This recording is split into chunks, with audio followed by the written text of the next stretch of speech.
Rezultati 11 majit për Edi Ramën është më i larti që ka arritur ndonjëherë si lider i Partisë Socialiste. Ky sukses me kushte të akuzave të shumta për korrupsion, patronazhizëm dhe abuzim me pushtetin ngre pyetjen: si është e mundur që një qeveri akuzuar për vjedhje sistematike rritet në vota? Disa mund të shpjegojnë këto me dështimin e opozitës për çarjen e PD-s, plakjen e Berishës apo mungesën e një alternative frymëzuese, por në këto zgjedhje kishte ofertë opozitare të larmishme nga e djatha liberale Agron Shejajt tek socialdemokrati Arlin Çorit dhe qasja qytetare Llapajt. Megjithatë, edhe këto forca poshtën.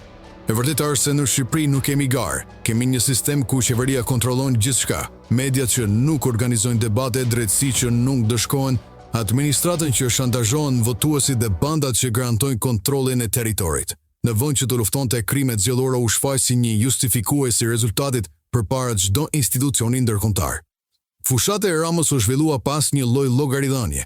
Asnjë mision investigativ nuk trajtoi bilancin e qeverisjes. Opozitarët u toleruan vetëm si trendi, por jo si alternativë. Shembulli më tipik, Agron Shejaj, i mbështetur financiarisht, u pranua në media vetëm si figurë cool, por jo si kundërshtar i sistemit. Nëse ndonjëherë kemi besuar se vota ndëshkon, 11 maj na tregon të kundërtën. Vota është produkt i frikës, kontrollit dhe manipulimit. Problemi nuk është mungesa e opozitës, problemi është mungesa e demokracisë.